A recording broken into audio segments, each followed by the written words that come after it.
Good evening. Welcome to the June 12th, 2024 voting meeting of the Exeter Township School Board. Please rise for the Pledge of Allegiance.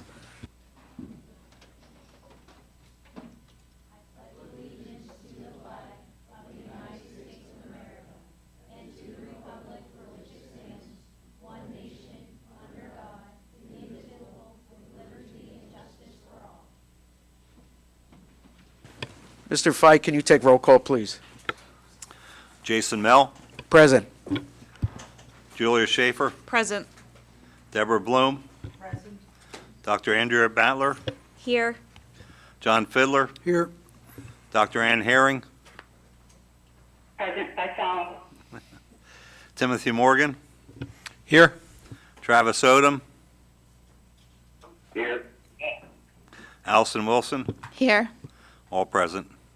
Great. Thank you, Mr. Fike. In addition to the 9 board members in attendance this evening, we're also joined at the board table by our solicitor, Sharon Montaigne, and members of the school district administration, including Dr. Christy Haller, superintendent, Mrs. Dawn Harris, assistant superintendent, Dr. Josh Hoyt, director of teaching and learning, Mrs. Diane Skornavaki, director of human resources, and Mr. Brian Fike, who serves as our business administrator and board secretary. First up, we'll be recognizing multiple students for their accomplishments in music. So it actually looks like we don't have any of our students who have arrived yet. So if it would be okay, if we could go on to the rest of the agenda and then. That's fine. Okay, great, thank you. Absolutely. We have some pretty exciting, budget stuff to get into. So there are no amendments to tonight's agenda.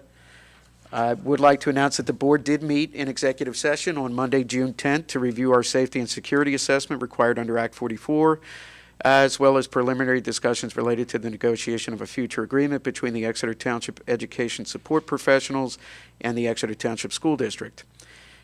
In addition, the board also met in executive session prior to this meeting for personnel matters related to undergoing the superintendent's annual evaluation. Moving on, superintendent's report with Dr. Haller. Thank you, Mr. Mell. I'd just like to welcome everyone here in attendance at our meeting this right tonight at June. This was a fantastic year for our students. It ended with an amazing graduation last week. That was very well done by our high school team led by Mr. Campbell and our assistant principals. We did graduate 325 students who again did an amazing job. We're so proud of all of them, and we know that they're going to go on and do great things in the future. We also had an amazing season in volleyball that just wrapped up last night. That there was several board members and myself who attended the game at Cocalico High School, and I can't say enough about how well they did throughout the season. They were undefeated until last night, and they played with just such skill and such heart, and I wish our seniors who are going off to college and to different trades and perhaps into a job the very best of luck. So they represented Exeter well, and we couldn't be more proud of them. And then the last piece for the superintendent's report is, while we know that our students need a break in the summer, we do miss them, but we also want them to know that we're here for them in case that they need us, and we want them to stay connected to us, especially at a time when mental health can be a struggle for our students, and they don't have that day-to-day contact perhaps with their friends or with their teachers or other members of the staff who play a really big part in their lives. So in discussing that with the administrative team, of course, academics is always our focus, and we want our students to keep their skills sharp in the areas of reading and math. But we also wanted to focus on and highlight how to stay connected and how to get help. So at this time, Joe Way.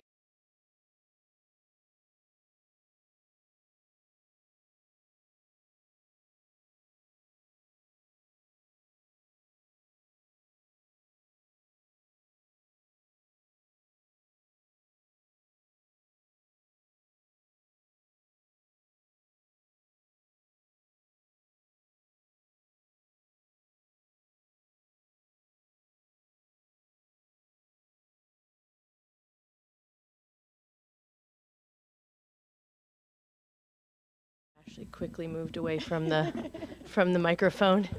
She like quickly scooted over to the side. I think she's trying to avoid the camera. It's all on you. So our summer resources, and I was trying to see if I could actually see it, which I am so old right now because I can't see it at all. Our summer resources are up here. We're going to expand upon this as the summer goes on, hopefully. But right now what's on there is our mental health resources, substance abuse resources, community resources. There's camps on there and also hotlines. And so as you click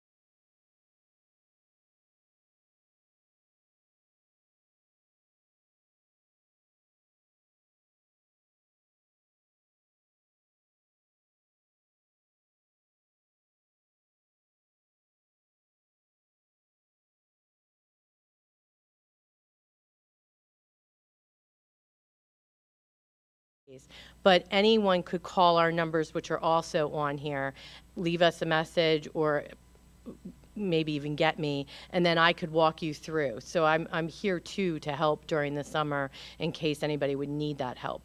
But it's really great. We're hoping this summer to work with Mrs. Harris, and we're going to put even more on there so that we have actually virtual calming rooms and different things for students to use throughout the school year as well.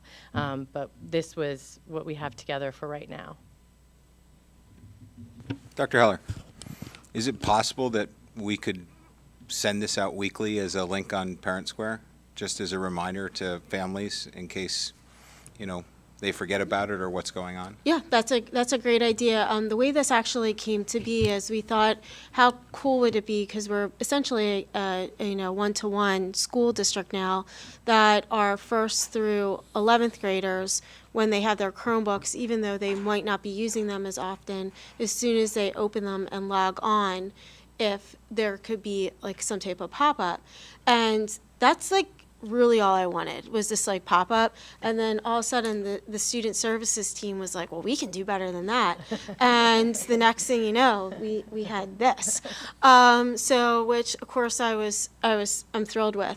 But yes, we can definitely send this out weekly, and we just find that it's just a good way to keep in touch with our community and provide support and resources and just stay connected so they know that we're here, and we're here for help if they need us. So, but we will send that out weekly. Thank you. I've got a question more on the academic side for Dr. Haller. In your periodic reports, we learn that there are students who aren't performing at grade level, mostly in reading and math. What, if anything, are we doing for them over the summer? Kids who are struggling with reading, kids who are struggling with math. So we are still working with TIPS, and through our remaining ESSER funds that was allocated for summer loss, we did offer spots for our students to participate in TIPS. And some of our families took advantage of that opportunity, and some of our families chose to not because they had other plans or other needs. But that's one way that we support them. The other way is having that resource page where our students still will have access to Dreambox, iExcel, and other online resources to keep, like I said, keep their skills sharp. But I do also believe, as a parent myself with 2 older students and then a child going into 4th grade, that sometimes kids just need a break. They just need a break and be kids and enjoy the summer. And I certainly hope that they have that opportunity, as well, so they come back to us refreshed and excited to be in school again. So they also need that. Thank you. So just real quick, Mr. Fiddler, Dreambox is on their level. So when they're doing content, it's not content that's the same for all kids. So it's based upon how they perform. So it does allow for that remediation or fill in the gaps if they need it, or to enrich them. And we also get calls in my office between Dr. O'Carroll, Becky, and myself, and we'll get emails or calls from parents like, what else, what are some other things that we can do? And we provide some ideas and some resources for them too. So. Terrific. Thank you very much. So that concludes my report, and at this time, our students are here from the music program, so Dr. Hoyt was going to introduce them and do that recognition.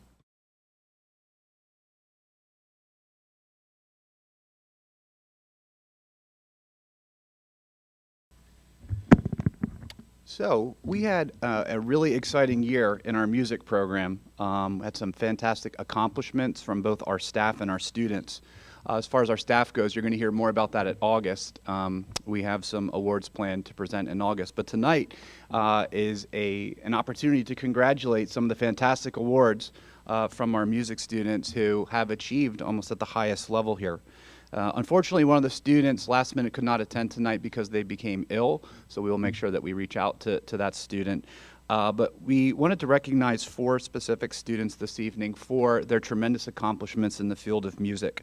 And if I butcher any of these names, I really apologize here. But first we have Esteban Ruiz Velzquez, who was awarded County, District, Regional, and State Orchestra, which is a phenomenal feat in music. And I don't have a musical bone in my body, so congratulations on that aspect. We also have this evening Rebecca Cherry, who was also County, District, Regional, and State Chorus, and first ranked in the Alto 1. So quite an accomplishment there. We also have Nathan Bayer, who was County Orchestra, District Orchestra, Regional Orchestra, County Band, and District Band. And then lastly, we have Tyler Casiano Rodriguez, who was County, District, and Regional Chorus. So at this time, I'm going to ask those students just to stand up to be recognized. And if you wanted to come up here and just give us a little short, if you don't have to, I'm not going to force you to talk, but just, talk about like perhaps, really what this experience was like for you, and also an opportunity for you to be recognized by the school board and the community. But on behalf of myself and the Office of Teaching and Learning, congratulations. It's outstanding, and it seems like the sky is the limit for all of you. But feel free to come on up.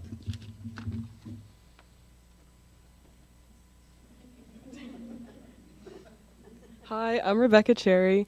I just wanted to say thank you guys for all supporting us throughout our music journeys. Being able to be involved in the PMEA circuit and be able to be taken to all of those experiences has really been something that has catapulted me into wanting to pursue a degree in music education. So just having those opportunities to enrich me as a musician and as a singer specifically has been a really great experience. So thank you so much. Thank you very much. Congratulations.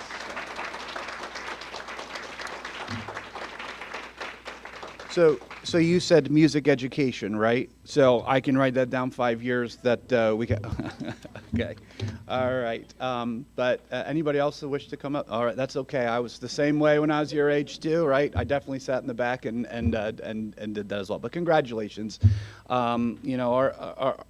all know how important it is for students to be involved in things beyond academics, whether it's sports, music, theater, extracurricular activities, and to go on and not only just compete at this local level, but to go on to the state component like that and do as well as you did is quite an accomplishment.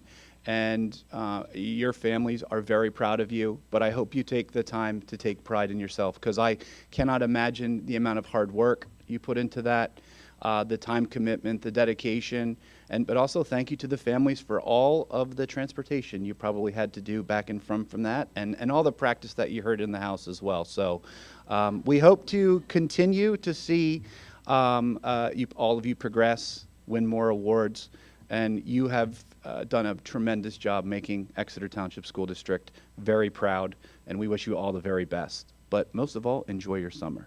But congratulations.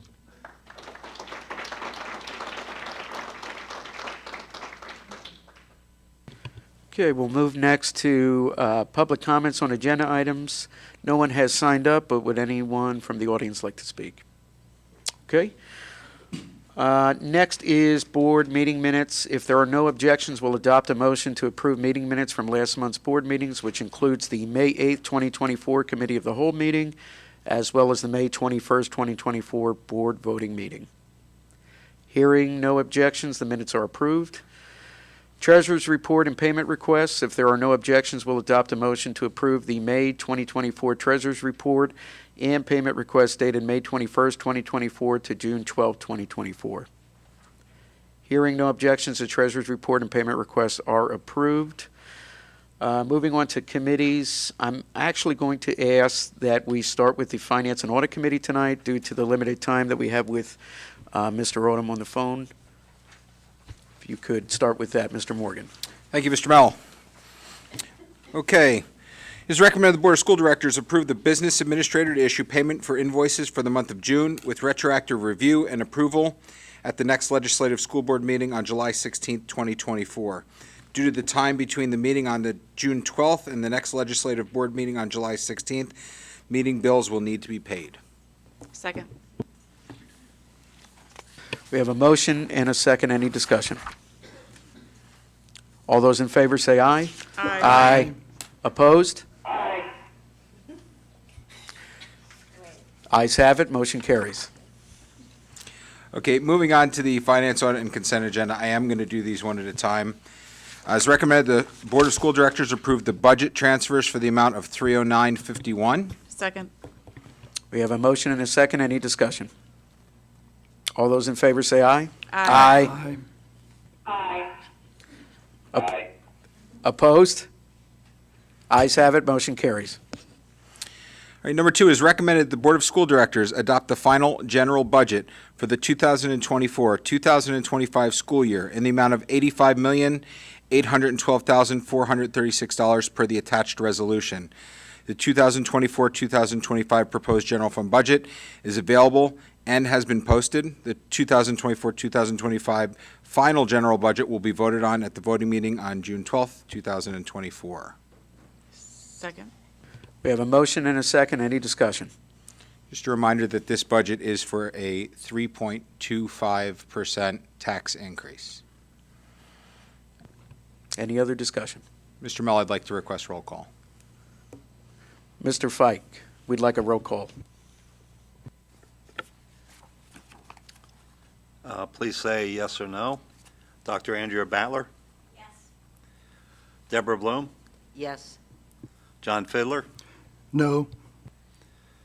Dr. Ann Herring? No. Jason Mill? Yes. Timothy Morgan? Yes. Travis Odom? Yes. Julia Schaefer? Yes. Allison Wilson? Yes. 7 yes, 2 no. Motion passes. Thank you, Mr. Mell. Mr. Fike. Okay, next is recommended the Board of School Directors approve the 2024-2025 real estate millage resolution. Second. We have a motion and a second. Any discussion? And again, this resolution is to increase of the millage, which will equate to a 3.25% tax increase. Any other discussion? Mr. Mell, I'd like to request roll call again. Mr. Fike, we'd like Okay. another roll call, please. I'm going to go backwards this time. Please say yes or no. Allison Wilson? Yes. Julia Schaefer? Yes. Travis Odom? Yes. Timothy Morgan? Yes. Jason Mill? Yes. Dr. Ann Herring? No. John Fidler? No. Deborah Bloom? Yes. Dr. Andrea Battler? Yes. 7 yes, 2 no's. Motion passes. Thank you, Mr. Fike. It is recommended the Board of School Directors approve the 2024-2025 homestead and farmstead exclusion resolution, authorizing real estate tax assessment reductions for the school year beginning July 1st, 2024, per the attached resolution. This is subject to the final tax resolution. Second. We have a motion and a second. Any discussion? All those in favor say aye. Aye. Opposed? Ayes have it, motion carries. It is recommended that the Board of School Directors approve the 2024-2025 per capita tax for the 2024-2025 school year per the attached resolution. We have a motion and a second. Any discussion? All those in favor say aye. Aye. Opposed? Ayes have it, motion carries.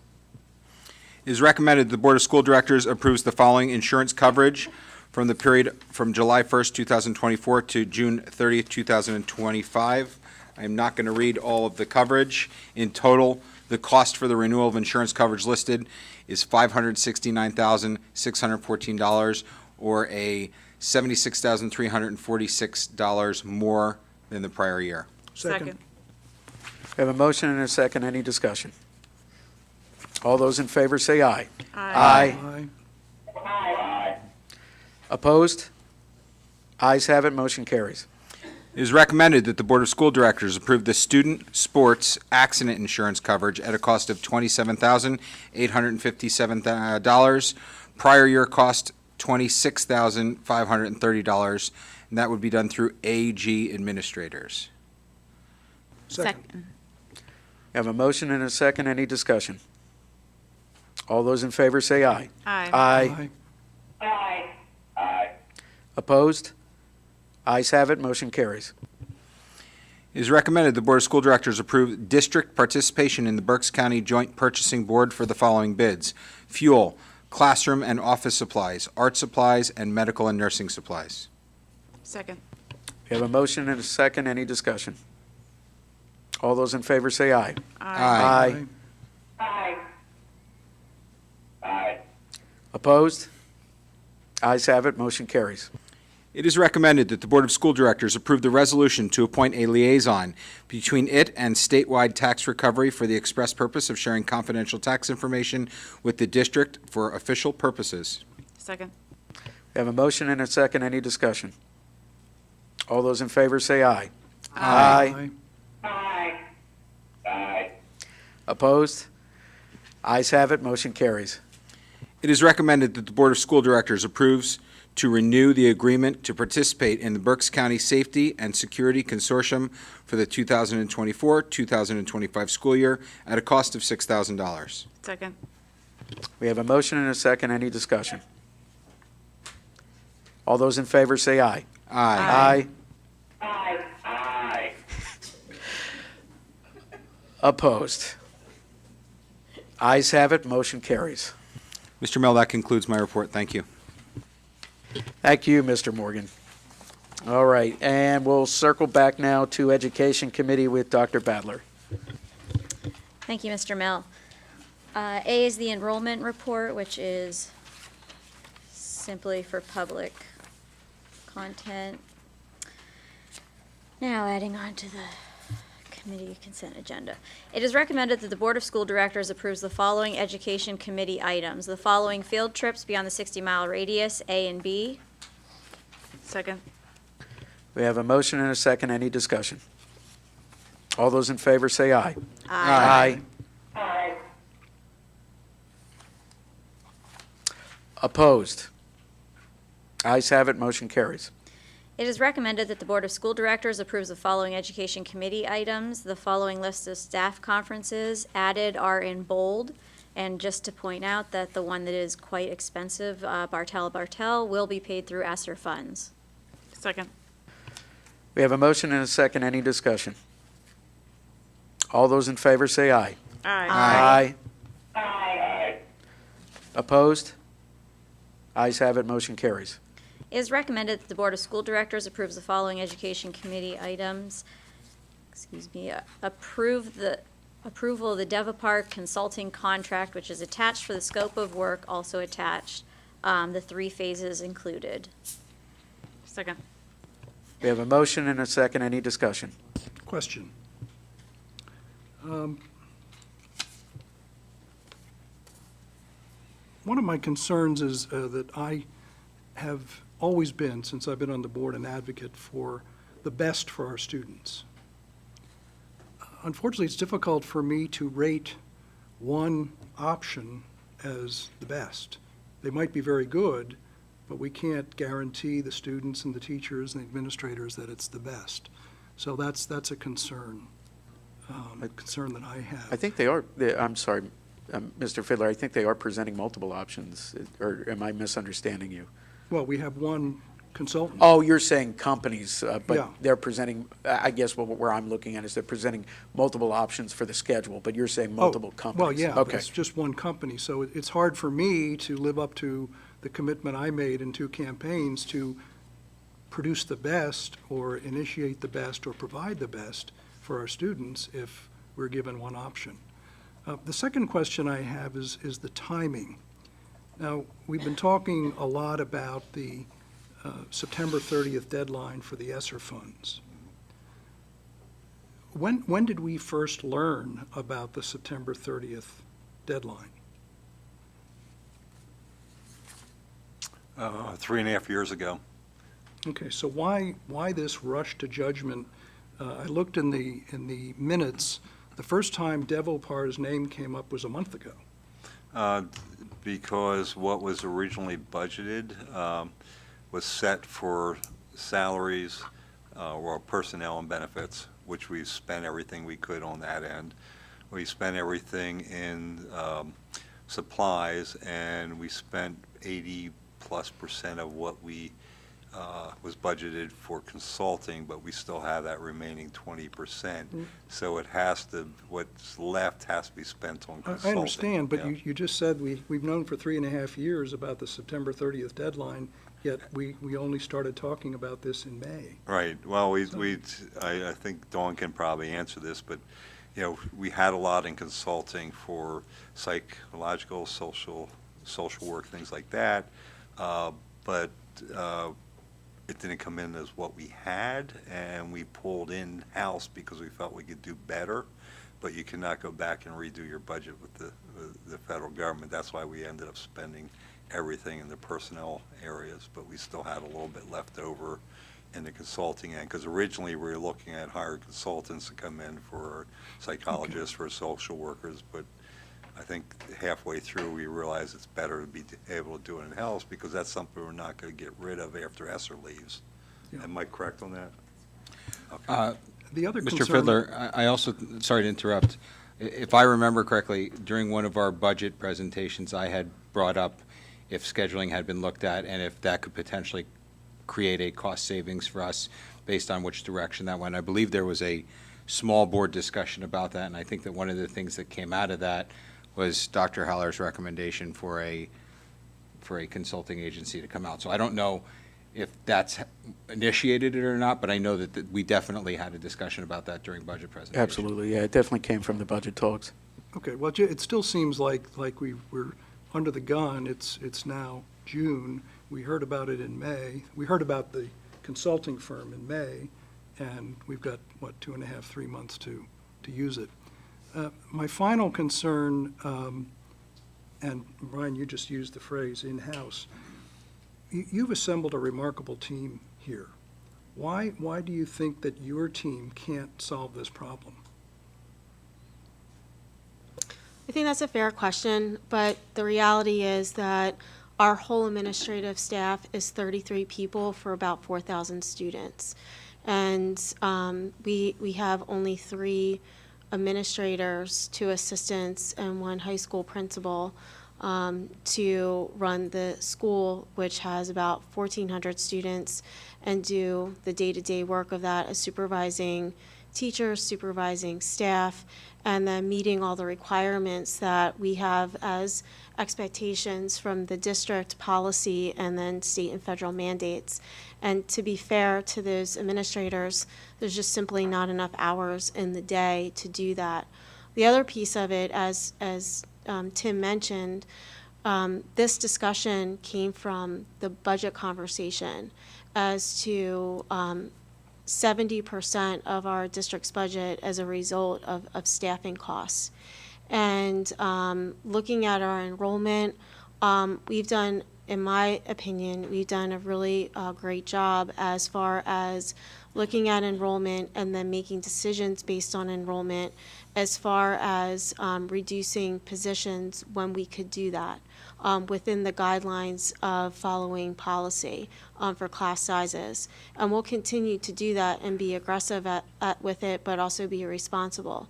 The high school schedule, like I said, is extremely complicated. We have 1,400 students there, and there's a lot of requirements as far as the number of courses, credits, things that students need to take that need to be on transcripts as far as getting into college. Plus, you have the added element of dual enrollment, APs, and those offerings, and BC and our career and technical institutes and scheduling students for that, and how does that all fit? And at this point, there's been a number of conversations regarding the staffing at the high school, because we are a combination of block and strip and the amount of staff that takes, and is there an opportunity to reduce staff there? And I believe that the best way to do that, to look at that, is to first begin with what is our goal for kids in high school? And our goal is for kids in high school to have the best education that we can provide while doing it in a fiscally responsible way and also being efficient. And the best way, in my opinion, to do that is to have a consultant come in whose sole focus for us is going to be to look at that schedule and not have it be an add-on to a job of the administrator who is already working really hard for this district. And I don't want Tom and Frank and Matt pulled away from those day-to-day activities with working with our teachers and our students to do the schedule, because we do have a schedule. We're just looking at the schedule in a different way. And when this came up, I did look at other consulting groups. I did reach out to the IU, and I was given the names of others. And based on the feedback that I received, it appeared as though Devopar would best be able to meet our needs. And I still believe that that is the case, especially with them working with Why Missing. And Why Missing is also doing an in-depth look at their schedule. So, you know, I believe that Devopar is the way to go. Yeah, we heard them say that they completed 3 such analyses, but that they've just started working with Why Missing. So I'm curious to know how you can rely on them because they started working. There's not a completed product that we could look at. So I mean, you can look at someone's completed product, but not have it be the completed product that you want or you're expecting or that you need. Why Missing is a substantially smaller district than Exeter. They have a junior-senior high school, whereas we have a high school that's 9 through 12. And so that's going to already be a very different project. So whether they work with Why Missing or, you know, Daniel Boone, what they're expecting out of a schedule could be completely different than what our expectation is for looking at the schedule. Because they have different courses, initially a different schedule, different number of students, different number of teachers. But transportation, food services, those are all factors and variables when looking at a schedule that varies from district to district. So comparing, you know, someone's product to someone else's product, it doesn't often translate into having a good idea of what they can or cannot do. But the experience and the reputation that Devopar has developed thus far is what I believe will be a better fit for Exeter and working with our staff. So a consulting firm that's been in business for less than 2 years. Mm-hmm. So they are practitioners. Those 3 individuals that came here to this board meeting the other day are practitioners. They're not rooted in theory. And that hands-on experience of having been an administrator, hands-on the front line, is what other educators need. We need them to have conversations with our teachers. We need them to have conversations with the administrators, because this administration values our administrators and values the opinions of our teachers and their feedback. But we also have to understand that we can't use all of it to get the perfect schedule, because it's also tied to money. And DevOPAR is rooted in people who are practitioners. They've done this work in a building, in a district. That's a very important component of this type of work, and the relationship they can establish with administration and teachers. Okay, thank you. Dr. Haller, you guys are certainly doing a lot of work, you and Mr. Hoyt, Dr. Hoyt, and everything you're doing for education. In your professional opinion, of all of the consultants that you looked at, as a superintendent, as a lifelong educator, do you feel as though this is the best option for us? I do, and if we had more money, there would be other things that I would be looking at with DevOPAR. I think you've heard me say a lot. We partner with the BCIU as much as we can. They are a huge asset to this county and a link to PDE for us. We partner with Patan. Again, strong supporter as far as support with special education and behavior. But this kind of work is very specific, and you need someone like a DevOPAR, and I believe DevOPAR is a partner for us to be able to do this work with. So I appreciate the question. Thank you. Appreciate your opinion.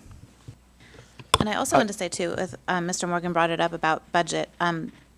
This has come up many, many years during our budget conversations, that we get to, January, February, March, and we're like, what about the high school schedule? And then it's always, it's too late. We have to look at it early in the year. So I am very happy that we're being proactive and we're getting this started. If I could just add, not to prolong the conversation, but I've been in this district, it'll be close to 18 years, and I've been a resident of this district for 24 years, and I have 2 kids that have already gone through K through 12, and another one coming through. In all the years that I've been here, the one area that I feel that is a deficit for Exeter and keeps coming up is, and I don't know if it's our inability to do it or by choice, because it does cost money, is we are constantly reacting to situations.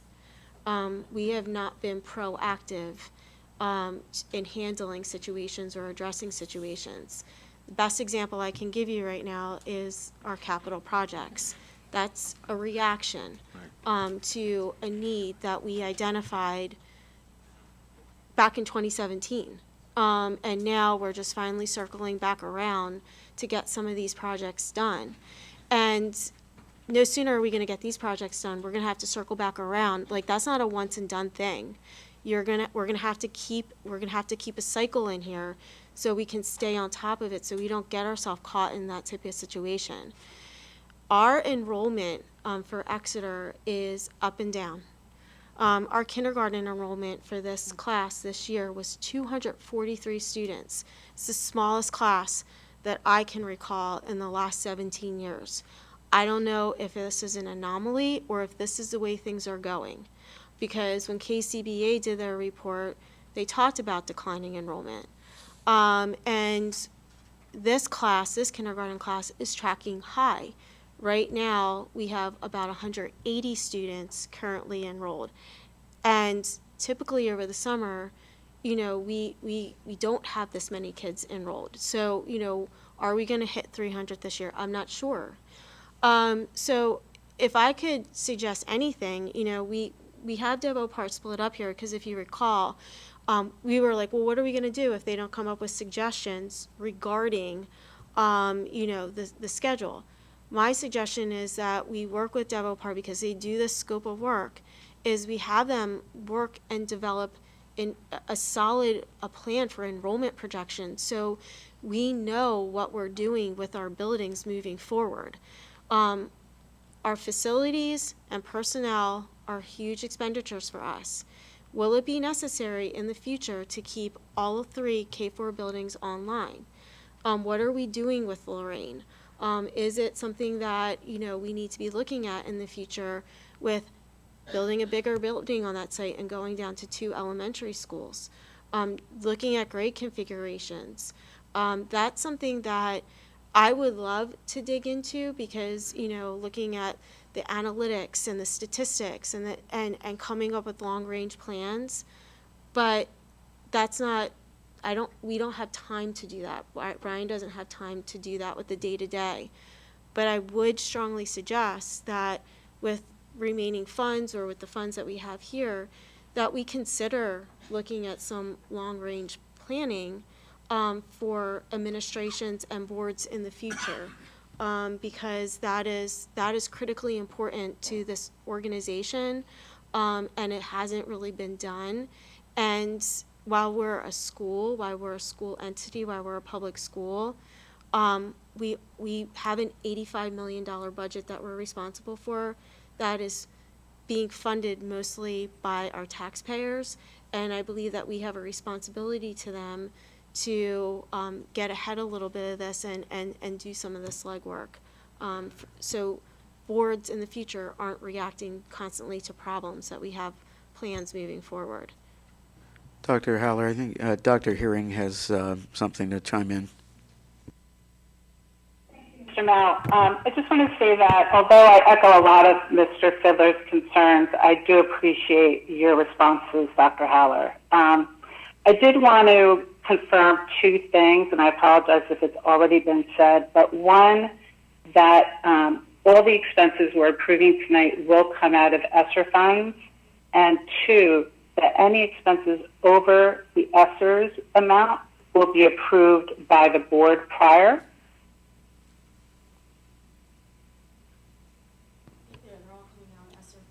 Well, yeah, I think the question she's asking is there a possibility of overages, or is this a contractually agreed to amount that it's not going to go over that? No, it's a contractually agreed upon amount unless you would like to change the scope of the work for that phase 3.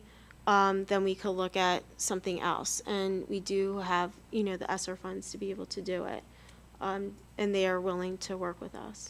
Okay. However, just to be clear, the cost is the coverage of the consultation.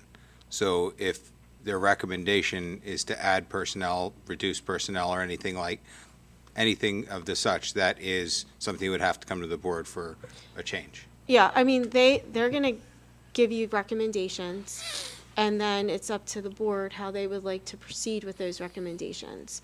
I know there's a lot of interest in AP courses, and can we do that with the current staff? Those are things that they will be able to look at, and then also with the professional development piece, they will be able to assist us in making the changes if we would pursue those changes with support with the staff and other areas.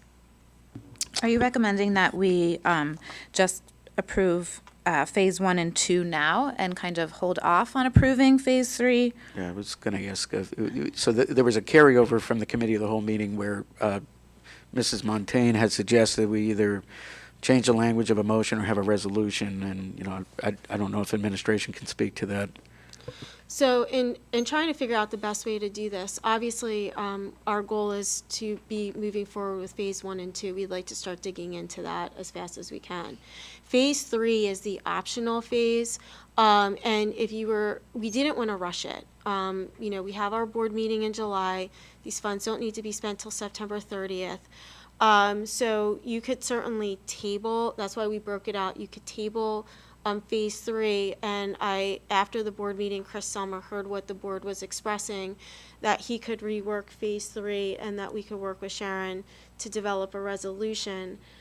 With the meeting only being a week out from where we were, we just didn't have enough time to rush through a new scope of work and then develop a resolution to be able to get into the board in a timely manner. So if my understanding is correct, we could approve the whole thing, phase 1, 2, and 3 tonight, and then go back in July and make an adjustment or table phase 3 and move forward. Well, I actually have a question for Brian, and that would be, what is the drop dead date for commitment of the ESSER's monies? September 30th commitment, not spent. Not committed, spent, but okay, all right. commitment. Then, yeah, you could break it down into two separate items. I think it's probably not necessary, just because as worded in your motion, Phase 3 is optional. So if you don't do anything with Phase 3, you don't have to spend the money, it'll go back to the feds. Yeah, I guess my question would be, will Phase 3 come back to the board for a vote if we decide to proceed with it? That would be if we're approving it today as optional, will we see it again in order to get it approved?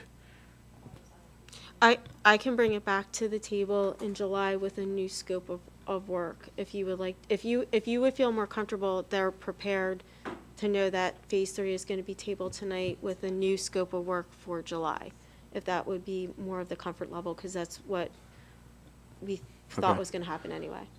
Mr. Morgan, did you have a comment? Yeah, I'm just concerned that, I mean, this is a big project, and we have a way to fund it right now. And we're going to put the consulting company up against a wall for a deadline. And if it takes longer, and we need it to take longer to get the proper data, that's important. And one of the things that they have in here is student outreach. But they're suggesting that this may be completed before students are back in session. Now, I'm sure there's ways that they do outreach during the summer. But my concern is, you know, if they're going through this and they decide that they need more time, that they don't have all the information to make an educated decision for us, and we're spending a lot of money, right? I mean, it's a lot of money just to get to Phase 3. I think we should make sure that they have the time to do it the way they need to, and if it means that they need to extend Phase 2 beyond that time frame, that we still have the opportunity to move to Phase 3. So my recommendation would be that we do approve it all today. Do everything, okay. Are there any objections to voting on it all? Okay, well, that's what we'll continue on I'm with. sorry, Mr. Bell? Yes, I'm sorry. I apologize. I'm not getting a clear thought on what we're doing here. So the 25,950 will not come out of ESSERS, correct? No, it will come out of That's ESSER. Phase 3. it will be coming out of ESSER's. So you have to commit to that before September 30th if you want the Phase 3. Okay.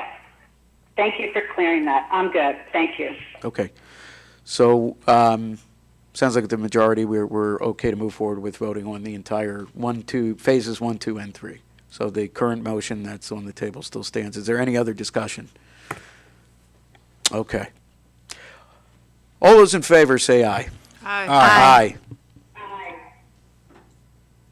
Aye. Opposed? No. Okay, ayes have it, motion carries. It is recommended that the Board of School Directors approves the following education committee items. The statement of work agreement between Exeter Township School District and the BCIU to provide professional development for a half-day to all K-12 staffed gifted teachers on August 7th, 2024. The cost is $450 to be paid through ESSER funding. Second. We have a motion and a second, any discussion? All those in favor say aye. Aye. Opposed? Ayes have it, motion carries. It is recommended that the Board of School Directors approves the following education committee items. A memorandum of understanding between the BCIU and the Exeter Township School District to coordinate the efforts between the BCIU's Head Start program and Exeter's Title programs. Second. We have a motion and a second, any discussion? All those in favor say aye. Aye. Opposed? Ayes have it, motion carries. It is recommended that the Board of School Directors approves the following education committee items. The purchase of AP Language and Composition textbooks for the 2024-2025 school year. The textbooks are budgeted items in the senior high school budget. It's listed as 60 textbooks, and the total cost is $6,780.60. We have a motion and a second, any discussion? All those in favor? Wait, sorry, I do. I just want to iterate what I said last time, which is why I will be voting no on this. I do understand after meeting with Dr. Hoyt, and I appreciate everything that he had to let me know about this particular AP class and what they require. However, this book is completely one-sided, and even if you're using Google to get another side or other certain websites to get another side, I do not agree with this book at all. So I will be voting no on this one. Not because of the cost, also because of the cost, just because we have to get it every 3 years, it appears, and that makes no sense to me either. But this is and I will be perfectly honest, this is critical theory. So when people bring up, do we teach critical theory at Exeter High School? We do, if we are teaching from this book. So this is critical theory, critical race theory, Latinx, critical gender theory. This is critical theory. I just want to make that perfectly clear to anybody and any parent who is listening. So, thank you for your comments. I just want to preface this by saying, at the last meeting, I'll be honest, I was disappointed with myself and how I responded to your question, so I do apologize for that. Since that time, what I've done with this is I've met with the teacher. I have gone through the curriculum. The teacher wanted to make sure that this was as clear and transparent as possible. He provided with me a lot more context, which I'm very appreciative of. This class, the only facts that are taught in this class are the basis of argumentative writing, which is how to write a thesis, how to conduct research, how to vet resources, and then the goal of developing an argument or a counter-argument. This specific course, I'm going to read this statement. This comes directly from the College Board for this AP class. This is a unique class. So they put out this statement that says, issues that might, from particular social, historical, or cultural viewpoints, be considered controversial, including references to ethnicities, nationalities, religions, races, dialects, gender, or class, may be addressed in texts that are appropriate for the AP Language and Composition course. Fair representation of issues and peoples may occasionally include controversial material. Since AP students have chosen a program that directly involves them in college-level work, participation in this course depends on a level of maturity consistent with the age of high school students who have engaged in thoughtful analyses of a variety of texts. The best response to controversial language or ideas in a text might well be a question about the larger meaning, purpose, or overall effect of the language or idea in context. AP students should have the maturity, skill, and will to seek the larger meaning of a text or issue through thoughtful research. And that's directly from the exam description. There are 9 units in this book. This is the newer edition of the current book we are using.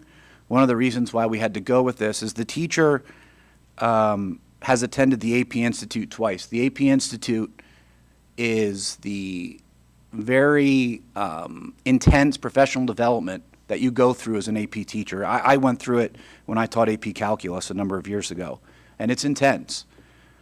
His goal for doing that was to really get a good grasp and understanding of how the curriculum has changed. These 9 units are part of the new curriculum, and this is the textbook that the AP recommends for this course.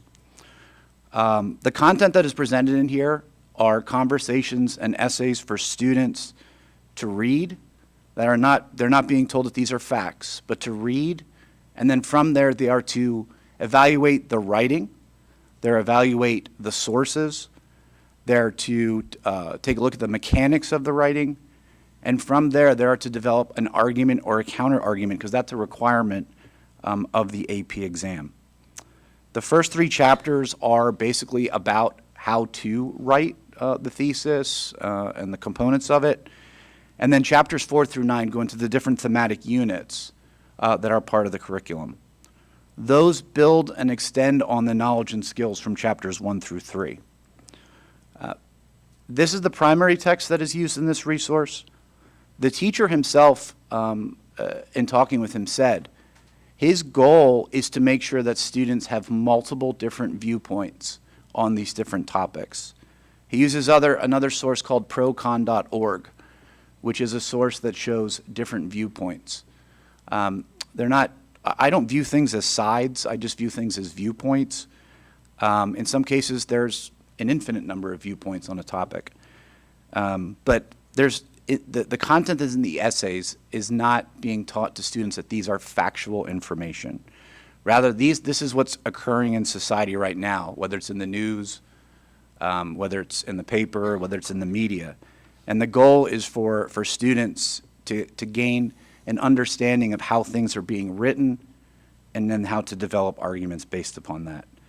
Some of the content that's in this book is whether you are for gun control or you're not for there's gun control. There's essays for and against that. Whether zoos are important or whether zoos are not for conservation. Whether student loan forgiveness is a good thing or whether it's not a good thing. So those different topics that don't, in the opinion of the teacher, that don't have enough viewpoints, he uses other resources for kids to bring in to take a look at. The teacher had students look at this textbook prior to it even being on the docket to be purchased to get the student's opinion, and this is the textbook that the students selected. A couple other things real quick, just to give you an idea for this. The enrollment in this class initially started with 30 and has increased significantly. This is an elective course. It also is part of dual enrollment through RAC. So there are other components that are required, one of those being where they're given essays and the teacher gives them genres, but the students select that genre, and then from there they develop an argument. Students are required as part of the AP exam, one of their essays is to take a look at 7 to 8 different sources and to develop an argument. Another part of the exam is to develop an argument where they have no sources whatsoever. They just have to craft an argument. But one of the things that I will say about this course is that in talking with the teacher, he was very, very adamant to making sure that students were not being presented with just a viewpoint and that it was multiple different viewpoints. He cares a lot for his students. I don't foresee, my kids are going to hate me for this, but I don't foresee my students, my own kids being honors or AP students at this moment. But I said to him, I hoped one day that my kids get an opportunity to be in his class. Because in just spending an hour with him, I was amazed about how much he cares about the adolescent brain and making sure that kids are fully aware and that they can walk out of there with different viewpoints, with the ability to either argue or counter-argue against those. So he uses a number of sources over his tenure in this class, and I'm very proud of the work that this teacher is doing with this, and I support this textbook moving forward. If I did not feel comfortable with the content that was in there, I myself would not be bringing this forward, but I do feel very comfortable with it. Yeah, Dr. Hoyt, I'd just like to add to that. I actually decided for myself to rent a digital copy from Amazon for $48. It's not a lot. A lot of content in it. I wanted to see, what was in it, if there were some concerning things. And I'll be honest with you, I have the same viewpoint as you. I'm looking through this. This is teaching students how to read. There's even a section that is teaching students how to identify propaganda or rhetoric in texts. But the texts in this book are, what I noticed, they're all different viewpoints. The texts in the book are from important figures in U.S. history. You have Martin Luther King Jr.'s letter from the Birmingham jail, JFK's inauguration address, Frederick Douglass's 4th of July speech, and Ronald Reagan's speech at the Brandenburg Gate. I did not see anything in there that, to me, was pushing an agenda. You brought up the Second Amendment. I was very curious to see what it was saying on the Second Amendment. All different viewpoints. And I'll read from Chapter 1, where it talks about rhetoric analysis. While understanding rhetoric is an important tool for sorting through the information we encounter in this world, there's an even bigger purpose: informed citizenship. That concept might sound distant and lofty, but it's essential. Democracy cannot be taken for granted, and without properly informed citizens, democracy simply doesn't work. Our nation's founders may have given us the basic tools for creating a democratic society, but a government by consent of the people will always need its people to be well informed and to engage with others in civil discourse. Otherwise, how can we hope to elect a fair government and work toward creating a just society? As informed citizens and consumers who understand how rhetoric works, we can be very wary of manipulation or deceit while still appreciating effective and civil communication. Learning rhetoric will teach you to spot the tricks people may be trying to play on you, identify sources of misinformation and propaganda, including, unquote, fake news, and think critically. It will also help you learn to appreciate the power and beauty language can hold. Maybe most important, it will help you build effective arguments of your own, whether you're at school, on social media, or out in the real world. So, Dr. Badler, I think this book has done to you exactly what it's intended to do, and that's trigger a reaction that causes you to engage in civil discourse with others over the position of these texts. I think it's done its job. I do agree that I met with Dr. Hoyt, who was very, very open, and I would actually love to, from what he told me of this teacher, I think that the teacher would be fabulous. And I would love for my kids to take it. I doubt they will either, but I would love that. However, one of the things that I have read, and I read the entire book, which I'm sure you might have, I don't know, but one of the things that you were just discussing, it talks about freedom of speech, and it says you might think you love the First Amendment. You might get, and you were just talking about how civil discourse is important. It says you might love the First Amendment. You might get misty-eyed just thinking about it. It calls to mind Woodward and Bernstein unraveling the Watergate scandal, Dr. King leading the March on Washington, Voltaire proclaiming, I disapprove of what you say, but I will defend to the death your right to say it. Voltaire didn't actually say that, but he probably wouldn't mind that you think he did. But sooner or later, you will come across something that will make you wonder just what's so great about freedom of speech. It could be a campus speaker arguing that Hitler might have been onto something, or a protester burning an American flag, or your neighbor's teenage son who just bought a drone on Amazon and is now using it to take pictures of your front yard. You will not disavow the First Amendment, because you love it, of course. You will squarely place the blame on those idiots who are clearly misinterpreting what it means, who thinks that free speech is somehow a free pass to be a total jerk. They're the problem, you tell yourself. The First Amendment, when applied properly, is great. And it goes on to discuss the First Amendment, and as some argue in a book, free speech is for me but not for thee. Dr. Badler, that's an opinion piece written by someone. Right, I understand that. What I'm saying is that most of the opinion pieces that are written in here are written from one viewpoint. And Okay. I respectfully disagree.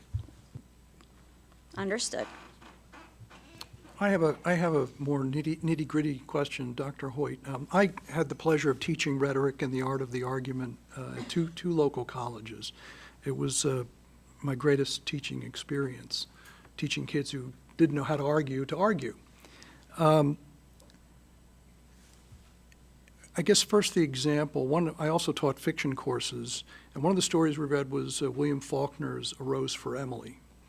Faulkner lived at a time in the South when using the N-word was just everyday speech.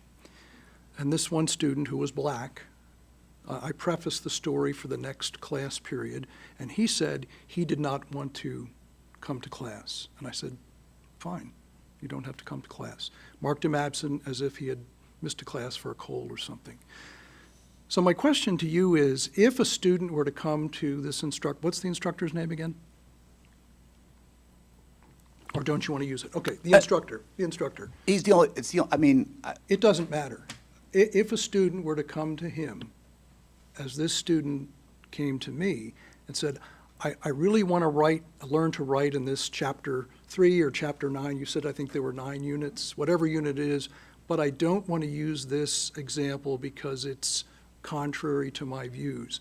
Do you think he would allow that student to use another source to develop his argument? 100%. Okay. He intentionally will say, here are 6 different conversations. You select the 3 from here that you want. He doesn't want to make anybody feel uncomfortable, and he also encourages, as long as they are, the goal is to make sure that the sources are being used Yes. are reliable and valid sources as well, because that's part of it too. But yeah, he in talking with him, he goes, first off, I don't cover everything in this text. And secondly, I don't assign everybody the same thing all the time as well. Okay. So, there's a lot of student choice that's in there, because when they do take that AP exam, a lot of what they're doing is an argument that's based upon their choice in something. Got So, it. yes. Good. Okay, And thank can you. I just highlight the most important part of this is this is an elective. That means students elect to take this course. As a parent, I'm going to want to know what courses my child is taking in high school. That's a conversation that I should be having with my child. And depending on our family and our core values, if that was something that I did not feel comfortable with, then that's a conversation that I would be having with my child. But this is an AP course, and the curriculum is developed by the College Board, as are the resources are vetted by the College Board. So these are the types of courses that students have the opportunity to take in college. But again, in high school, that might be part of what you have to take in college, but in high school, this is an elective to get course credit. So you don't have to take it. And if a family doesn't feel as though this aligns with their beliefs, they don't have to take it. But the crux of the matter is that it is a course that generates conversation and values different opinions, and that is something that we should be teaching students to be able to engage in civil discourse and to have a conversation with someone and be able to cite different sources and have them be valid sources. And that is a very important part of this course. Dr. Hoyt, you said that, are there currently 30 enrolled, or? That was the initial, Okay. yeah. And how many years have we been teaching this course? I'd have to get back to you on that, but I want to say it's at least 3 to 4 years. Because this is the second edition, this is This is the fourth The fourth edition, edition, yes. but we've maybe taught the third and fourth now. The third one has been in place for, I believe he told me they've had this one now for 3 years, but it's due to the fact that it's changed the units and such. The text is no longer, at least the things that are beyond the first 3 chapters are no longer applicable because they don't meet the new standards as put forth to the AP. Thank you. And as far as I just want to address one thing. The only time we ever purchase new textbooks, it's not not because it's every 3 years. We purchase new textbooks. 1, if our digital licenses run out, we have to do that. 2, if content or curriculum changes. So that's why you see some of the science is because of the new STEEL standards. But like some of our math textbooks have been in existence for a number of years since the new PA course standards have come out. Or if we bring a new course to the board for approval, obviously we would need a new textbook for that. But we don't just go and get new textbooks for new textbook's sake. If the content is pretty much the same, because there is so much other content that's out there right now through OER, which are open educational resources, as well as just the things that teachers have developed that are authentic and standards-based over time as well. Dr. Hoyt, I just want to reiterate that I had an opportunity to hold the book. It's very heavy. Very happy with your negotiation skills for our shipping rate. I haven't seen something this good in a while. So thank you for all your work. You're welcome. Any other discussion? All right. All those in favor say aye. Aye. Aye. Opposed? No. Ayes have it, motion carries. Okay. It is recommended that the Board of School Directors approves the following Education Committee items: a settlement agreement and release between the parents individually on their own behalf and on behalf of their minor child, as proposed, and further authorizes the Board President and Board Secretary to execute the settlement agreement and release on behalf of the district. Second. We have a motion and a second. Any discussion? All those in favor say aye. Aye. Opposed? Ayes have it, motion carries. And then I'm going to, is it okay if I combine 8 through 14, because most of them are tuition? Absolutely, for the Thank sake of you. time, I Appreciate totally it. agree with that. It is recommended that the Board of School Directors approves the following Education Committee items, items 8, 9, 10, 11, 12, 13, and 14. Second. Thank you. We have a motion and a second. Any discussion? All those in favor say aye. Aye. Opposed? Ayes have it, motion carries. And that should be it for your committee, right, Dr. Badler? Oh, yes, I'm sorry, that's it for my That's okay. committee. Personnel Committee, Mrs. Wilson. Okay, we're going to run with the consent agenda tonight, noticing that anything in bold has been added or changed since the committee of the whole meeting. It is recommended that the Board of School Directors approves or ratifies the following personnel items. 1, resignations. 2, appointments I'm going to skip right now, so just 1 so far. 3, transfers. 4, change of status. 5, position reconfiguration. 6, additional assignments. 7, terminations. 8, leaves of absence. And then 9 through 12. Second. Forgive me, the coaches, did you, is I that? didn't do that yet. Thank you, appreciate, sorry. Okay, we have a motion and a second. Any discussion? All those in favor say aye. Aye. Opposed? Ayes have it, motion carries. Okay. I am going to do appointments next, but I am removing senior high school varsity head girls cross country from the fall coaching 2024-2025. Okay, is there a? So was that make a the motion. Let me Was make. that a request that came to you, Mrs. Wilson? It is a request that came to me. Okay, thank you. Second. We have a motion and a second. Any discussion? Could I just get a clarification? You said you're removing that item, or you're just Yes, I'm separating it removing out? that item. Right, you're moving it out of. Saving it, Moving yeah, it out of the okay. vote for a separate Okay. vote. For a is separate what- vote, okay. yes. Right, gotcha. Okay. I just have one item. So the senior high varsity assistant boys soccer coach, there's only a last name there on the list. So I don't know Yeah, if it might that have needs to been, be updated. it might have but- been cut off when the Excel was converted to PDF. So, just for sake of having a first name to a last name.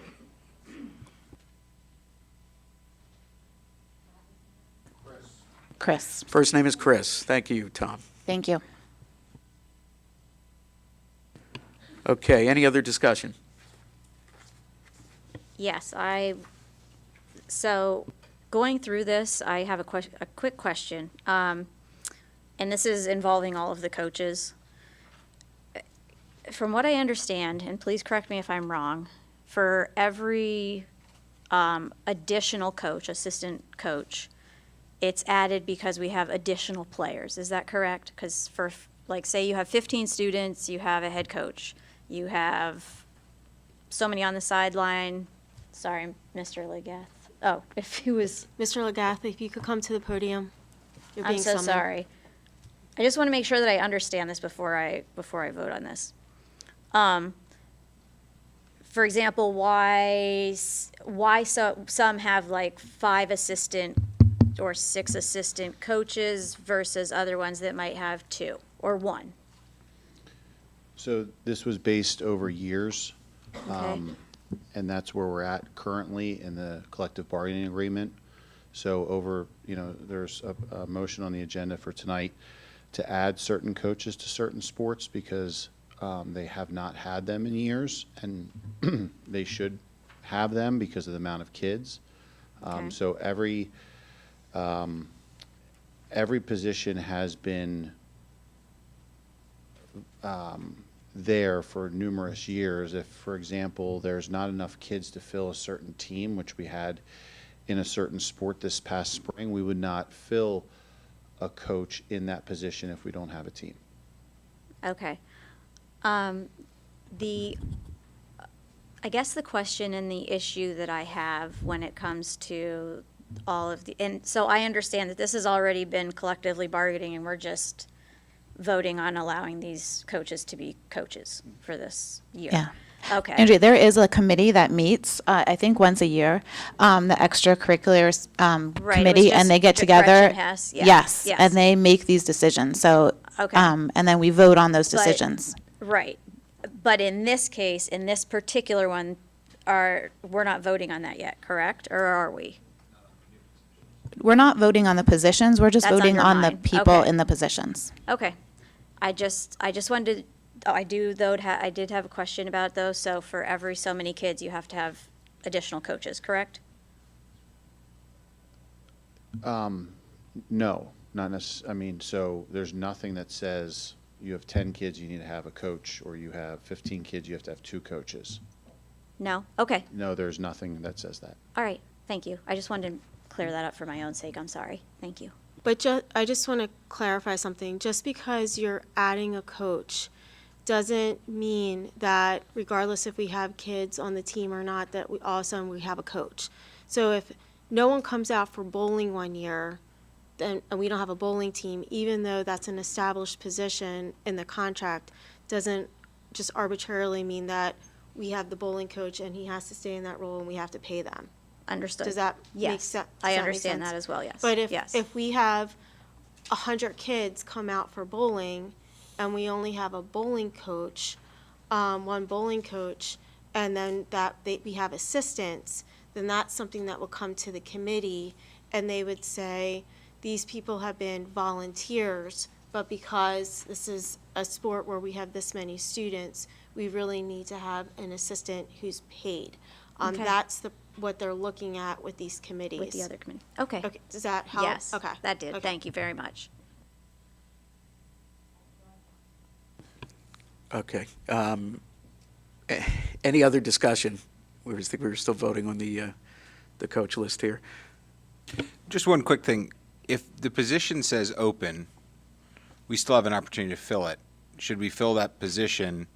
Does it come back to vote? Because the way this looks, we're voting on an open position.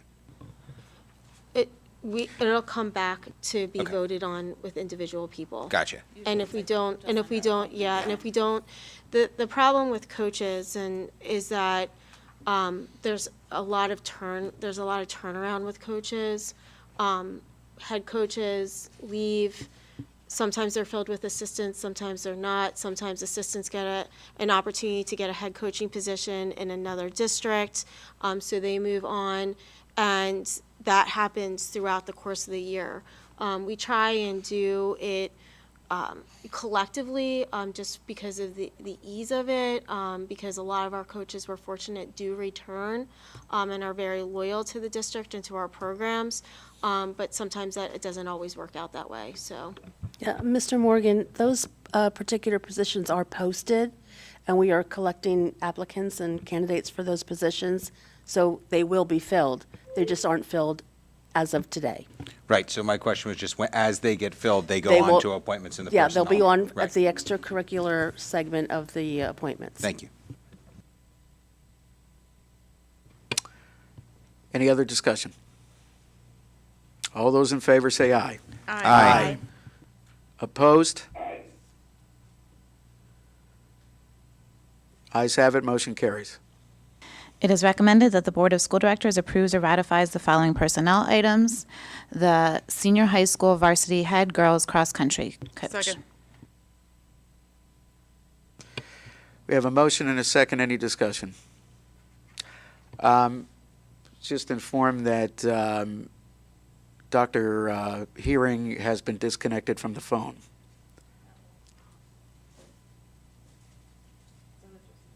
So,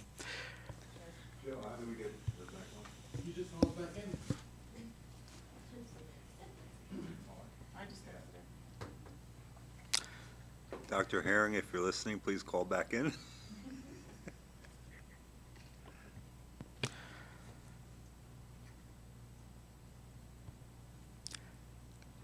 That explains why we didn't hear her cast a vote. yeah. So I guess I just have a question while we're waiting is what is the reason for this having a separate vote? Dr. Herring requested it.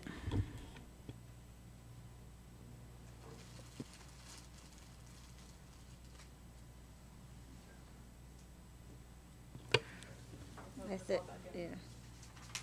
Okay. Well, if we can just include for the record that, Oh. Dr. Harry, are you there? Yeah, can you hear me? Yes. You can hear me? Am I able to speak at this time? Yeah. yes. Travis, are you still there too? Yes, I'm still here. Can you hear me? Yes, go ahead, Dr. Herring. Okay, thank you. I requested the names of any new senior high school head coach who will have a child on the team to be separated from the list tonight, because I've seen over and over again the conflicts that can happen from parents coaching teams in which their child participates. I understand and appreciate that we already have parents that have been coaching for several years, and their kids, and moving up through the years, happen find themselves in a situation. I understand that, and it is what it is. But I personally feel that at the high school level, at that level of competition, it can create a great deal of added conflict to an already competitive situation. As board members, we've seen it used many times as a reason for conflict, and it's one aspect I feel can be avoided. I feel we should be hiring coaches that don't start off with this immediate perceived conflict of interest. Particular position. That's it, Mr. Mel. Thank you. Yeah, I'd just like to add on to Dr. Herring's thing. So my perspective is we have qualified people in positions here in administration to make these personnel decisions for the district. I think it's overstepping out of governance for us to just sporadically decide that we're going to remove someone from the personnel vote. And to be quite honest with you, I think it really should be a policy, because what are we going to do? We're going to monitor now the coach lists every time we get this in here and go through and make sure that we're voting no on somebody that we don't agree with. I just don't think that's the right approach. I think the proper approach here would be, if this is something that someone feels strongly about going forward, there should be a policy revision drafted that would have that in there that the administration has to follow. But I think for the board to go in and decide that they're going to take someone out individually out of personnel and vote no to it, I don't think that's the proper role of governance. Any other discussion? I agree with what you're saying. I agree with what you're saying, and I do feel it should be a policy. I've commented about that over the last couple of years. And I feel like now is my time to start making that stand, starting the ball rolling. And it wasn't me just out a name.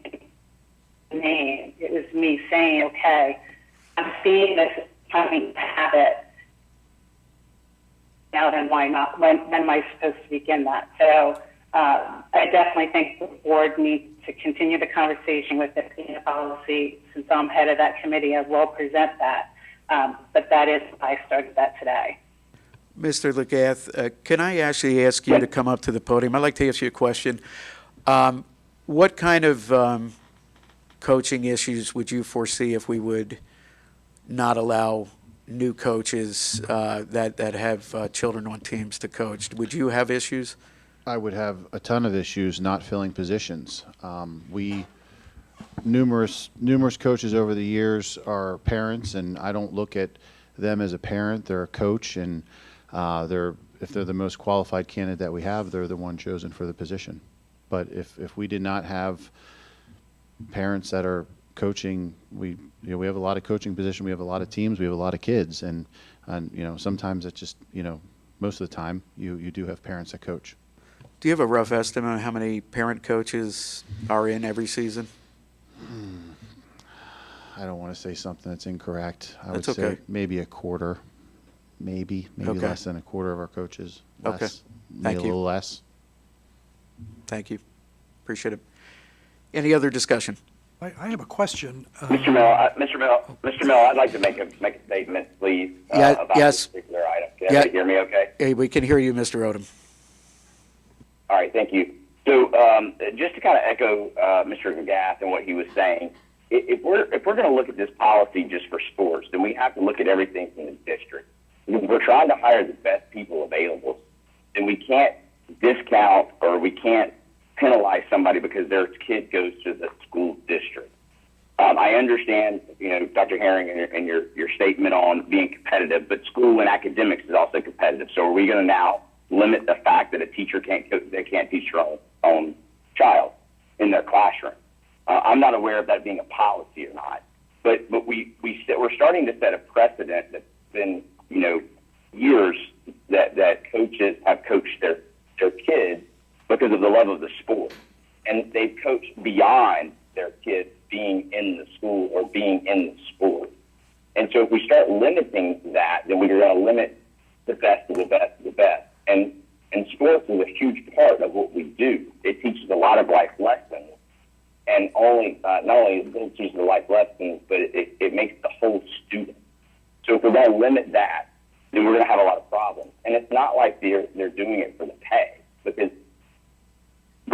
our highest paid coach is not being paid a supplement that is something of a college coach or something else. So they're doing it for the love of the game. They're doing it for loving of teaching students and teaching the athlete to be better, not only in the classroom, because every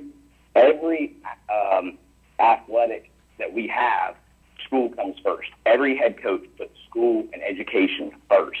So it's just another touch point for our kids in our district to become better, not only as a student, but as an athlete as well. And so I think that if we start, as Mr. Mel said, putting a policy or governing in a way that we limit the ability for the best of the coaches out there to not be able to coach their kids, I think we're setting precedent for not only for our school district, but other things as well. And I truly believe that we won't have, like as Mr. Legath says, the best coaches to choose from. Thank you. Thank you, Mr. Odom. Mr. Fiddler, did you still have a comment? No, I'm going to pass. Thank you. Okay. Any other discussion? All right. All those in favor say aye. Aye. Aye. Opposed? No. No. Okay. Ayes have it. Motion carries. Mrs. Wilson, is that the end of your Yes, that committee agenda? concludes personnel. Okay, great. Thank you. Moving on, facilities and transportation, Mr. Fiddler. It is recommended that the Board of School Directors approve the 2024-2025 BCIU contracts for special needs and early intervention transportation. Second. We have a motion and a second. Any discussion? All those in favor say aye. Aye. Aye. Aye. Opposed? Ayes have it. Motion carries. That concludes my report. Okay, thank you, Mr. Fiddler. Policy Committee, Dr. Hearing, you okay doing that over the phone? Would you like Mrs. Harris? It is recommended that the Board of School Directors approve the following policies. Yeah, Can you hear me? yeah, it's, Okay. Mr. Odom did have to leave, so if we want to mark for the record that he has left the meeting at 8:30. Policies, first reading.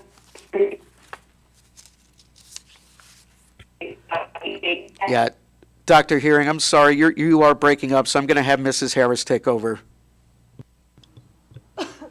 It is recommended that the Board of School Directors approves the following policies. For first reading, Policy 323, Tobacco and Vaping Products, Policy 351, Controlled Substance Abuse, and for second reading, Policy 810, Transportation, and Policy 819, Suicide Awareness, Prevention, and Response. Second.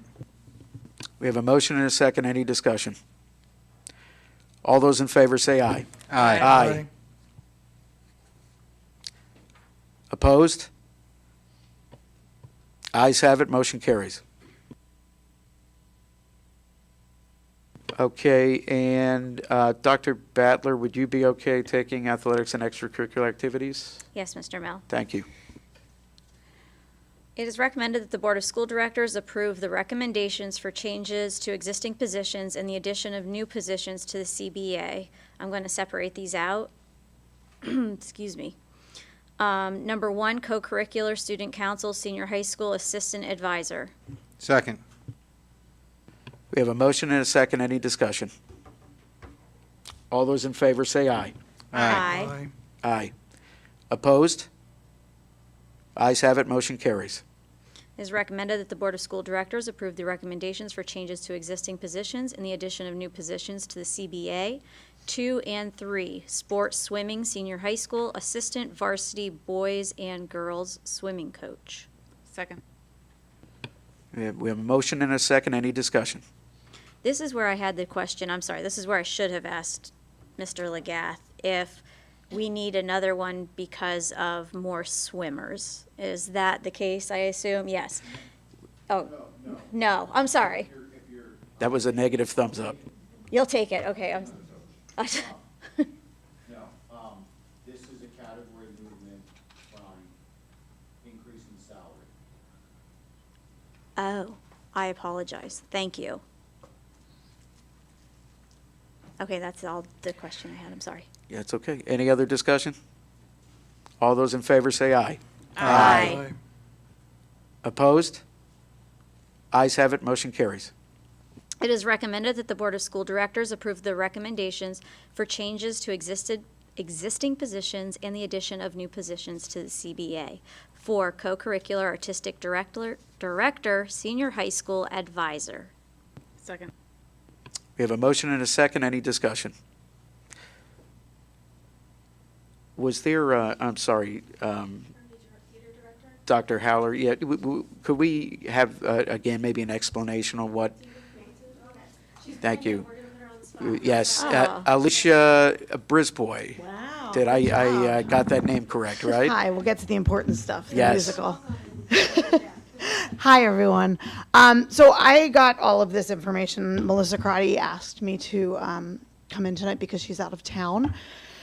So I basically got this halfway through the request and looking over the budgets from the past years. Roughly $7,000 has come out of the musical budget to go to stipends to pay people. So the artistic director, and also I know that the sound designer is coming up shortly, I think. So artistic would be for painting. Looking at the budget last year, there was a great deal of money spent on backdrops, which in a school district of this size, I don't see the need for that. I think we have enough talented students and other volunteers. So the artistic director would be to oversee that, to make sure that it's done in a professional, cohesive manner that kind of suits what the program is, where we are now and where it goes from here. So it would be more of a painting supervision and kind of bringing all of the artistic elements that are from the designers together. So that's what that position would be for. I'll just speak based on what I said at the committee of the whole last week. I do think that this is one of those positions that I would be willing to revisit in the future. I know that we have used a lot of backdrops. I know that it has been previously paid for through your budget, and certainly appreciate that. I do think that we have to look at everything we're doing. I do realize that the theater program has many paid advisor positions right now. So, just like having an assistant coach, they have an assistant director, they have a music director, my understanding, correct? Oh, yeah. It takes a village. Right. So it takes a village, and we certainly appreciate that village. But for me, right now, I don't know that I would consider this position a necessity for this year. Thank you. Any other discussion? Okay. All those in favor say aye. Aye. Aye. Opposed? No. Ayes have it, motion carries.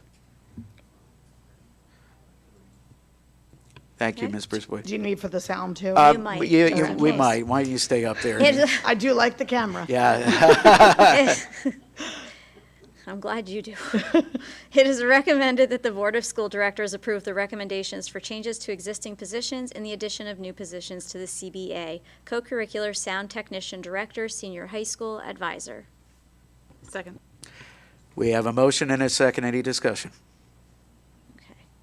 All right, all those in favor say aye. Aye. Opposed? Ayes have it, motion carries. Thank you very much. Thank you. It is recommended that the Board of School Directors approve the recommendations for changes to existing positions and the addition of new positions to the CBA. Volleyball, senior high school, assistant varsity, boys and girls volleyball coach. Second. We have a motion and a second. Any discussion? This is just going up. Okay, these are the new coaches. Okay, now, in this case, do we have, I'm sorry, Mr. Legath. In this case, are there two new coaches because? Can I suggest not giving any more hand signals to I know, hand signals and Andrea just don't get along. I'm so sorry.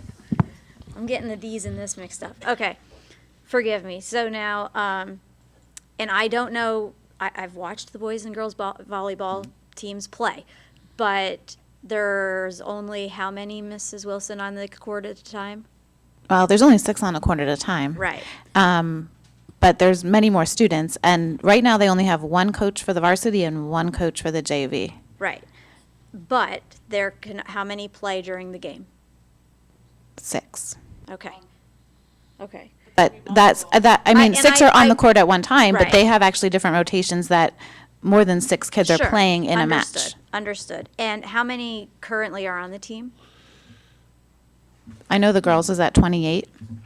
Uh, The boys, I would boys- say, I think was 26. Okay, so so going above, so, okay. So if I can just Yes, to go maybe ahead. put this in perspective here, with Mrs. Wilson letting us know that there's 6 volleyball players on the court. In basketball, there's 5. Correct.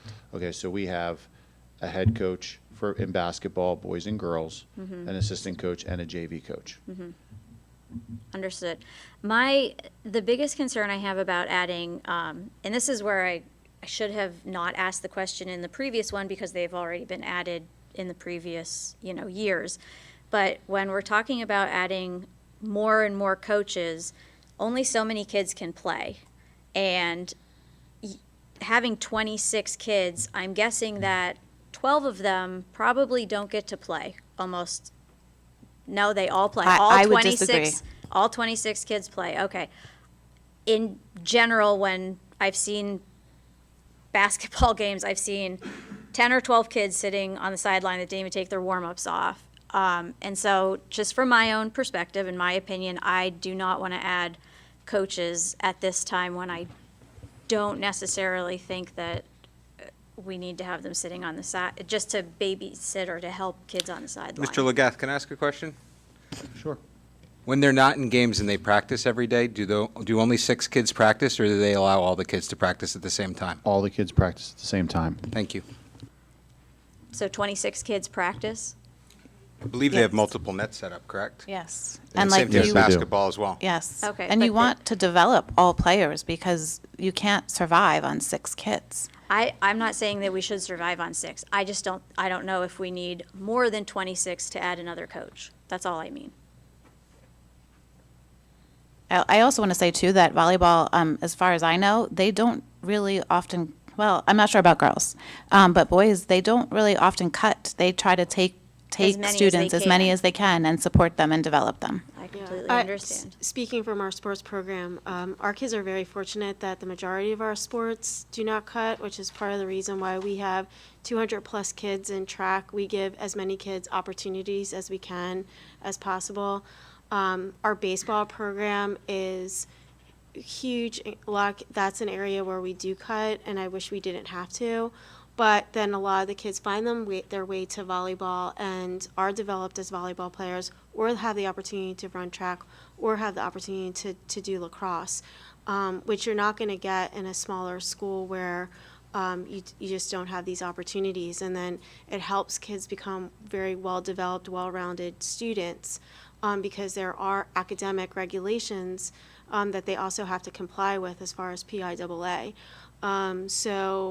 It is, we do have a lot of programs here, and to do them and do them well, we need good coaches who are willing to be dedicated to these kids, and they spend a lot of time doing this, and certainly not receiving, I mean, you saw the stipends, like they're $2,000, $3,000, and they're spending hours upon hours, days after days, working with these students. Any other discussion? All those in favor say aye. Aye. Opposed? No. Ayes have it, motion carries. Okay. And that is the end of the Athletics and Extracurricular Activities Committee. Okay, thank you, Dr. Battler. Exeter Community Education Foundation, Mrs. Schaefer. Thank you, Mr. Mel. Last week, ECEF held their annual meeting, which brought changes to the board of directors. Many thanks to Jason Schaefer, the outgoing board president, who took over the leadership role of the foundation in April of 2023. Previously, Jason served as vice president beginning in March of 2018 and will continue to serve as a director on the board. Succeeding Jason as president is former Vice President Heather McCool. Heather is an Exeter alum who joined our board in June of 2022. Succeeding Heather as VP is Chris Nine, also an Exeter alum who has been a director on the board since January of 18.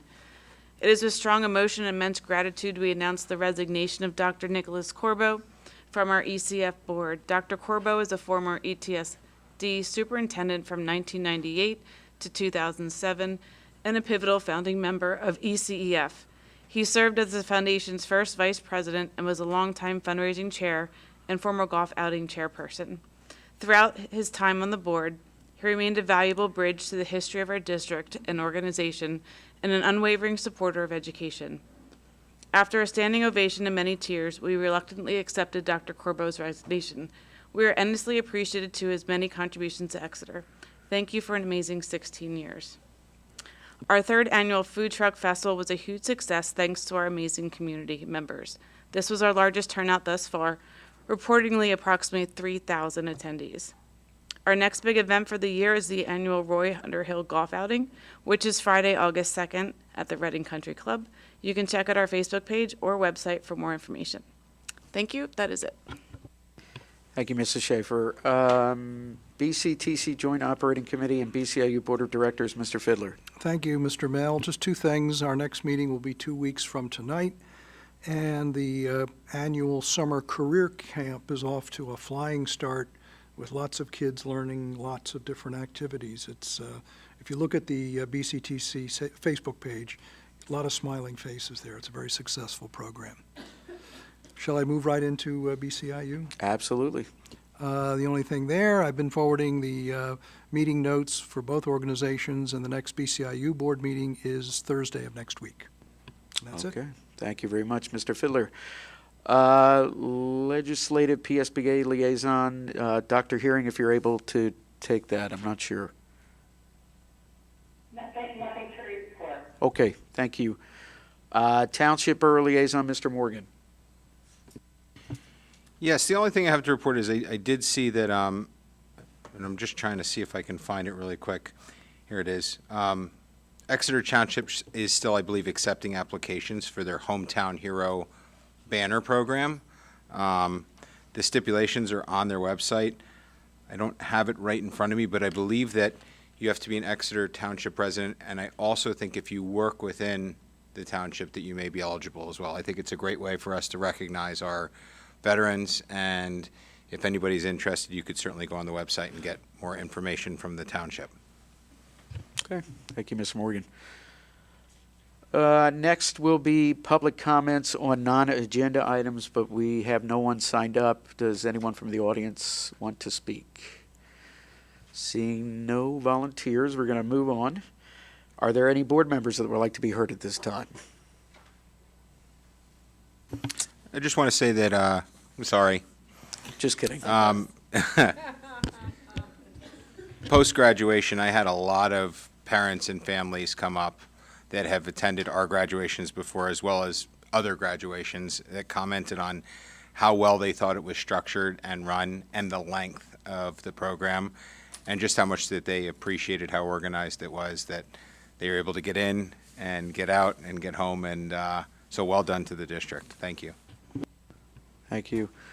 I know I just wanted to say I wanted to thank the boys volleyball for a great season. It was a heartbreaking loss last night. I attended a few games here in the postseason, and they really did tremendous job. It's unfortunate they didn't make it to the state championships, but they did a tremendous job. Any other discussion? Okay. Our next meeting will be our voting meeting on Tuesday, July 16th, so that's a ways away at 7 p.m. And if there are no objections, we'll adjourn